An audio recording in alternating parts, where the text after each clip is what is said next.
Ustaz, apakah benar orang-orang soleh punya khadim dari bangsa jin? Apakah dibolehkan? Tidak boleh.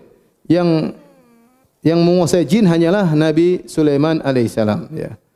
Dalam satu hadis, ketika Rasulullah sallallahu alaihi wasallam salat, maka ada jin ifrit datang mengganggu Nabi sallallahu alaihi wasallam. Mengganggu Nabi sedang salat. Kata Nabi, fa'amkanani Allahu minhu. Maka Allah pun membuat aku bisa menangkap jin tersebut.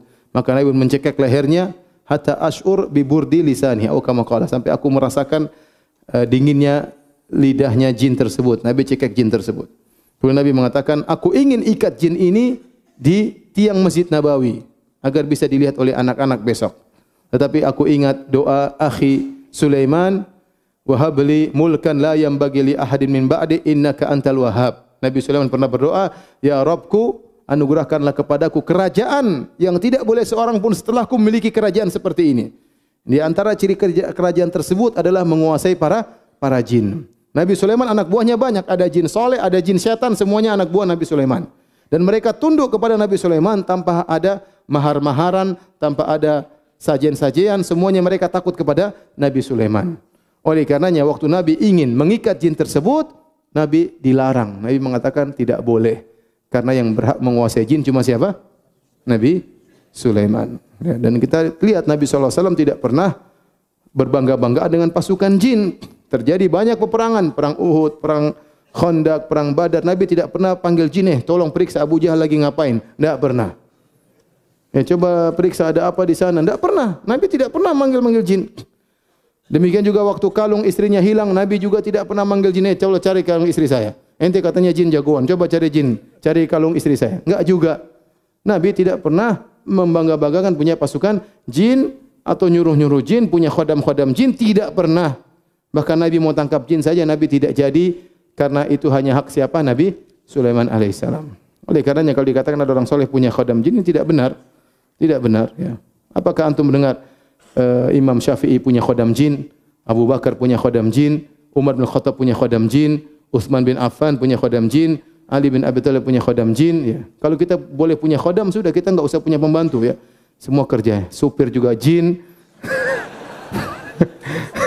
tukang bengkel jin, banyak khodam jin ya. Enggak ada ini. Biasanya orang punya khodam jin itu pasti melakukan sajen atau ada mahar yang harus dia bayarkan, itu kesyirikan. Apa perbedaan jin dan khodam? Lalu bagaimana hukumnya jika kita memelihara atau mengisi untuk di kehidupan sehari-hari? Sudah, ente jangan macam-macam deh. Khodam. Dulu ada kawan saya, dia cerita, dia tukang pijit. Ditawarin sama kiai, Pak, mau khodam enggak? Khodam buat apa? Buat bantu bapak mijit. Jadi kalau mijit enggak usah gini, cuma jinnya yang setengah mati. Jadi cuma sentuh gini sudah kerasa orang yang dipijit. Kenapa? Dia punya khodam tukang pijit. Ya enggak. Jadi janganlah. Pasti nanti ada aturan mainnya, harus begini, harus begitu, harus kasih sajian, harus permintaan ini, harus di apabila terjerumus dalam kesyirikan. Bagaimana menasihati orang tua yang sering buat sajian di malam tertentu seperti kopi, bubur merah dan lain-lain? Terkadang bila ana mendapati sajian tersebut, ana langsung buang. Jangan dibuang, dimakan saja, enggak apa-apa. Mohon nasihatnya Ustaz, jazakallahu khairan. Selama sajian tersebut bukan madzubi hali ghairillah, ma uhilla li ghairillah bih, selama bukan sembelihan kepada selain Allah, maka itu halal ya. Kawan-kawan cerita, mereka sebagian kawan cerita, kami dulu tinggal di suatu kota yang di situ banyak orang kasih sajen. Ya, kasih sajen, terkadang kasih uang, terkadang kasih buah-buah. Kami tungguin, pokoknya kalau mereka sudah pergi kami ambil. Apakah hukumnya? Hukumnya tidak mengapa. Cuma khawatirnya kalau mereka datang, ternyata sajian kita diterima. Itu yang kita khawatir.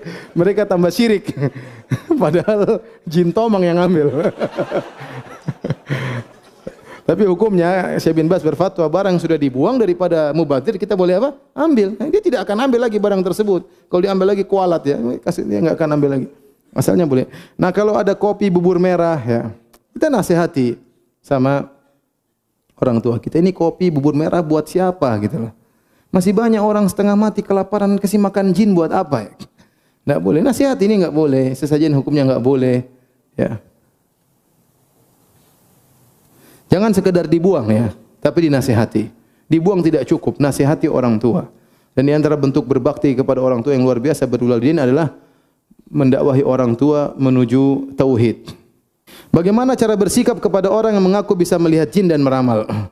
Kalau mengaku bisa melihat jin, mungkin bisa dia lihat ya. Sebagian orang terkadang diganggu, dimasuki jin sehingga dia juga bisa melihat apa? Jin ya. Maksud saya, bisa melihat jin bukanlah suatu yang kelebihan ya. Para nabi saja tadi tidak bisa melihat jin, kadang-kadang Allah kasih lihat, tapi asalnya nabi tidak lihat. Makanya qul uhiya ilayya, diwahyukan kepadaku, nabi tidak lihat. Ternyata kadu alaihi libada. Ternyata jin bertumpuk-tumpuk dengar kajian nabi. Nah, nabi tidak sallallahu alaihi wasallam tidak tahu, Allah yang kabarkan ya. Demikian juga Umar tidak tahu ada jin depan dia ya. Ya Umar, ma salakta fajjan illa salaka syaitan fajjan ghairu fajjik ya. Tidak kau lewat suatu jalan kecuali jin akan kabur. Umar tidak tahu kalau jin kabur dari dia. Ya, jadi kalau ada orang bisa lihat jin tidak menunjukkan sesuatu berarti dia soleh. Tidak ada seperti itu. Tidak ada. Bisa melihat jin bukan menunjukkan seorang soleh. Kadang kita khawatir dia mungkin diganggu oleh jin. Ya, mungkin dia punya ilmu-ilmu tertentu sehingga dia bisa melihat apa jin, atau dia diisi ilmu tertentu oleh kakeknya misalnya sebelum meninggal. Ilmunya ditransfer, jinnya ditransfer sehingga dia bisa melihat jin. Jadi kalau orang bisa melihat jin, ya mungkin saja ya. Kita bilang ya mungkin saja, tapi kasihan ya. Kalau orang bisa lihat jin itu kasihan cuma. Di rumah, lagi makan ada jin. Sayangku jin. Repot. Gimana? Mau buang air, jinnya nongkrong di atas gini. Itu gimana? Enggak enak kalau hidup bisa lihat apa? Jin. Dia tahu jin ada kepala lepas, ada ini kan ngeri seperti itu ya. Ya udah, mata kita nggak bisa lihat jin lebih baik ya, ngapain? Ya. Oleh karenanya kita nggak tahu jin hadir di pengajian atau tidak, kita nggak tahu. Yang jelas melihat jin bukanlah suatu kelebihan. Ustadz, apa itu yang dinamakan dengan ruqyah syar'iyyah? Bagaimana cara ruqyah syar'iyyah? Ayat-ayat Al-Quran untuk ruqyah, apa yang dimaksud dengan indigo dan pandangan indigo dalam Islam? Ruqyah syar'iyyah yaitu kita membaca Al-Quran ataupun hadis-hadis Nabi SAW, doa-doa yang diajarkan oleh Rasulullah SAW. Syarat ruqyah syar'iyyah ada 3. Yang pertama dengan Al-Quran atau hadis. Yang kedua dengan bahasa yang dipahami. Dan yang ketiga meyakini yang menyembuhkan adalah Allah Subhanahu wa taala. Jika telah terpenuhi 3 syarat ini sebagaimana disebut oleh Ibnu Hajar, maka itu disebut ruqyah syar'iyyah. Adapun kalau dibaca dengan sesuatu yang tidak kita pahami, ya mantra-mantra ya, bim salabim abakadabra dan macam-macam alakazam ya. Ya. Mani uci guci mani bakat barokat ya mani, misalnya ini apa ini? Apa namanya? Mantra-mantra tersebut, maka ini syirik, tidak boleh. Karena kita tidak tahu dia sedang berbicara dengan jin ya, atau dengan permohonan kepada wali dan yang lainnya.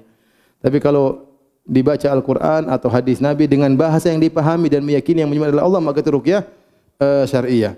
Ayat Al-Quran untuk meruqyah, secara umum seluruh ayat Al-Quran adalah untuk ruqyah. Tetapi yang dibaca biasanya Al-Fatihah, 3 qul, ya, surat Al-Baqarah, kemudian ayat-ayat misalnya duelnya Nabi Musa dengan para penyihir, innallaha sayubtiluh, misalnya ayat-ayat yang berkaitan dengan wala yuflihu sahiru haitsu ata. Ini ayat-ayat yang menjelaskan hancurnya para penyihir, kalahnya mereka, mungkin dibacakan tatkala sedang meruqyah berdasarkan para pengalaman orang-orang saleh. Tetapi secara umum seluruh ayat Al-Quran adalah ayat boleh untuk meruqyah. Ustaz, apakah jin juga terpecah menjadi 73 golongan?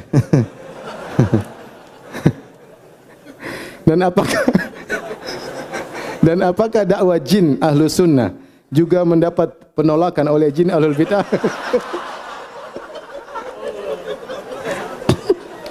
Apakah jin Banjarmasin sama dengan... Udahlah. Ada-ada saja. Ini baru keluar Banjarmasinnya.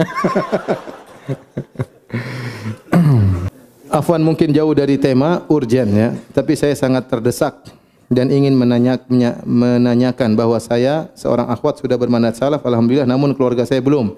Hingga kini ibu saya mendesak saya untuk menikah dengan ikhwan yang bukan bermanhaj sunnah. Sebab ibu saya tidak ingin saya menikah dengan ikhwan yang bermanhaj salaf. Dan saya hanya diberikan waktu 1 minggu untuk memberikan keputusan. Masya Allah.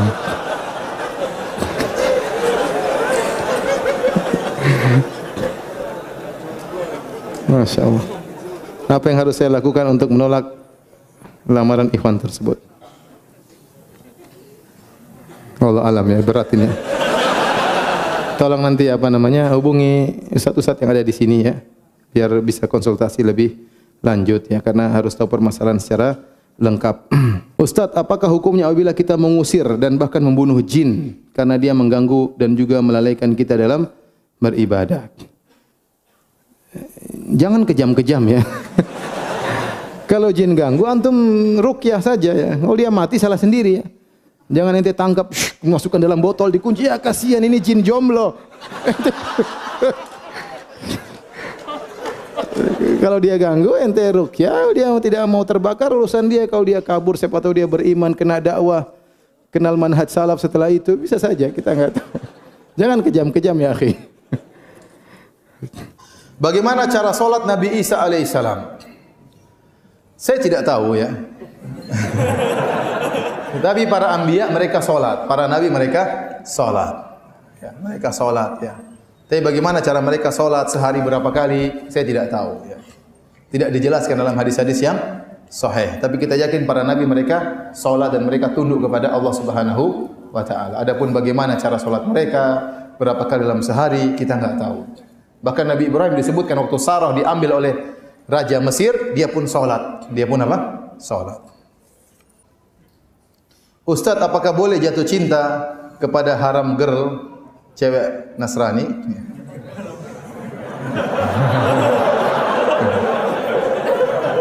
Ente cari saja halal girl. Haram girl tinggalkan, syubhat girl tinggalkan.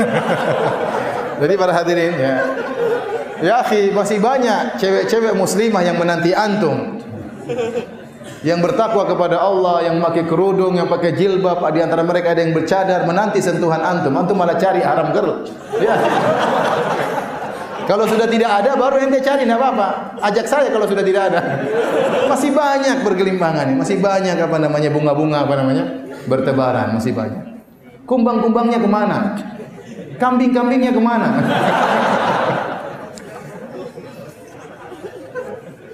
Boleh menikah dengan wanita ahlul kitab, boleh, tapi ya masih banyak kan. Karena ingat, kita memang secara hukum boleh. Tapi apakah kita bisa mengatur anak-anak kita? Kemudian terkadang apalagi orang Indonesia sering laki-laki tunduk kepada istrinya. Sehingga akhirnya nanti pendidikan anak-anak dikuasai oleh istrinya, itu bahaya dan sering terjadi. Seorang laki-laki menikah dengan wanita ahlul kitab, berarti anak-anaknya ikut ibunya. Karena yang dekat sama anak-anak ibunya. Sementara dia kerja dan dia tidak bisa menguasai istrinya, akhirnya anak-anaknya di bawah tanggung jawab dia ternyata beragama seperti agama ibunya. Rawan. Anak ingin menikah sebelum Ramadan. Penting, tulisannya penting. Tanda ini. Penting 3. Emang yang lain enggak penting, semuanya penting juga. Bismillah. Anak ingin menikah sebelum Ramadan, tapi akhwatnya mau setelah bulan Ramadan. Bagaimana jalan keluarnya? Ini penting kan? Pikir ada apa? Ya ente atur sama calon ente, mau sebelum sesudah terserah ente ya. Terserah ya, mau sebelum sesudah. Ya. Kalau sebelum Ramadan, hati-hati pas Ramadan. Ya, jangan sampai melanggar di siang hari. Kalau setelah Ramadan berarti masih lama. Ya diskusikan sama akhwatnya bagaimana. Ini aja baru awal sudah ribut, bagaimana kalau sudah menikah? Diskusikan baik-baik. Begini tidak perlu ribut ya. Tanya akhwat kenapa harus setelah Ramadan. Diskusikan.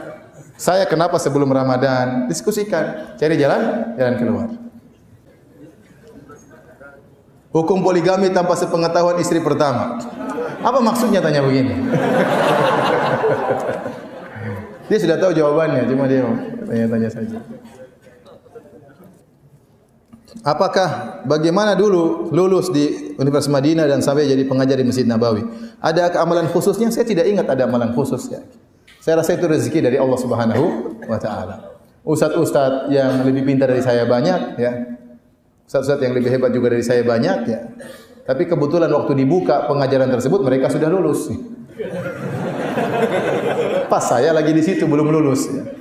Ya alhamdulillah itu namanya rezeki dari Allah. Tapi sebenarnya itu beban bagi saya, tanggung jawab yang besar. Ya. Saya setengah-setengah berat juga jalaninya ya. Mudah-mudahan diberi kekuatan dari Allah Subhanahu wa taala.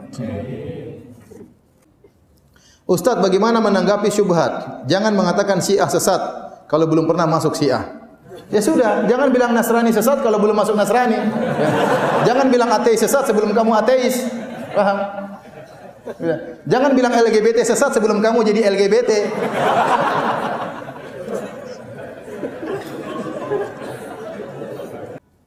Bagaimana terkait konsep Trinitas yang mengatakan Nabi Isa anak Tuhan dan masih meyakini adanya Allah?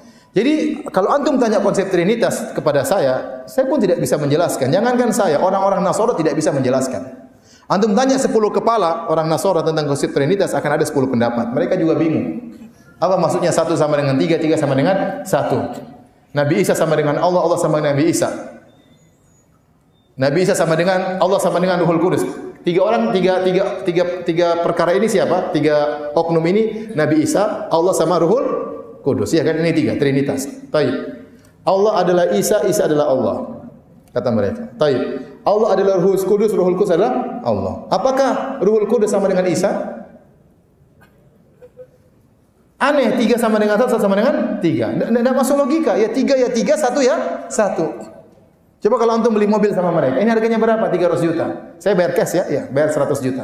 Kenapa 100 juta? 1 sama dengan 3. Mereka susah. Karena kita nggak bisa masuk logika 3 ya 3, 1 ya 1. Bagaimana 3 sama dengan 1? Mau dia logikakan, nggak masuk logika mereka, nggak akan masuk. Mereka saja tidak bisa mencerna hal tersebut, sehingga banyak mereka hanya ikut-ikutan, hanya taklid buta. Apakah foto wajah Yesus sama dengan Nabi Isa? Siapa yang pernah foto Yesus? Nggak ada. Nabi Isa itulah Yesus versi orang Nasrani. Kita Nabi Isa. Adapun lukisan-lukisan itu berbeda-beda. Ya. Mungkin kalau antum melihat Yesus di Afrika agak hitam-hitam sedikit, Yesus di Eropa agak pirang-pirang sedikit, Yesus di Indonesia, mungkin Yesus di Cina lain lagi. Tergantung siapa yang melukis. Ya. Tidak ada patokannya. Ya. Nggak ada patokannya. Yang jelas kebanyakan mereka lukis Yesus berjenggot. Ya. Rata-rata Yesus apa? Berjenggot. Saya nggak tahu Yesus versi Cina jenggotnya ada atau tidak. Ya. Tapi maksud saya, ya, nggak tahu yang mana ya, yang mana karena nggak ada yang pernah foto. Bagaimana cara menasihati berdakwah kepada teman yang beragama Nasrani tanpa menyinggung perasaan? Ya, itu yang susah ya. Antum dialog. Jadi kalau antum, saya bilang antum dialog sama orang Nasara, jangan berdialog masalah babi, jangan berdialog masalah apa namanya, langsung masalah Tuhan. Karena itu intinya, percuma ente debat sama dia, ente menang babi ternyata haram, khamar ternyata haram, enggak ada faedahnya. Ente bicara langsung masalah apa? Masalah Tuhan. Ini kita dialog sama ente, kita bicara Tuhan ya. Benarkah Nabi itu Tuhan? Sudah dialog, buka Injil. Ente sebenarnya mudah, ente baca literatur, banyak tulisan di internet. Yesus bukan Tuhan, baca, tinggal datangkan Yesusnya. Tuhan kenapa dia takut? Tuhan kenapa dia lapar? Tuhan kenapa ketiduran? Bahaya kalau Tuhan ketiduran. Sampai banyak dalam Injil-Injil ya. Sudah ente dialog. Tuhan dicoba oleh setan, setan bawa lari Tuhan diuji. Ini setan kurang ajar mau coba Tuhan. Dalam Injil banyak. Antum sampaikan secara logika dan doa supaya dia dapat hidayah. Saya punya kawan cerita dia masuk Islam, keluarganya masih Nasrani. Jadi dia dari keluarga pendakwah di Nasara. Subhanallah, tiba-tiba dia masuk Islam. Waktu dia masuk Islam, keluarganya malu karena mereka ini misionaris. Kenapa tiba-tiba dia masuk Islam? Jadi malu, orang-orang malu. Akhirnya mereka datangkan seorang pendeta yang top untuk mendakwahi dia agar kembali kepada jalan yang benar. Dia cerita langsung sama saya. Datanglah pendeta tersebut ketemu dengan kawan saya tersebut. Kawan saya langsung bilang begini aja Pak Pendeta, kau tidak usah bicara sama saya. Kita saling mendoakan saja sampai dapat hidayah. Kalau kamu benar biar saya kembali kepada Kristen. Kalau kamu benar, saya yang benar kamu kembali kepada Islam. Kita saling mendoakan Pak Pendeta. Kamu tidak usah bicara sama saya. Benar. 2 minggu berikutnya kakaknya datang. Fulan dibuka. Ada apa? Aduh, itu pendeta sekarang masuk Islam.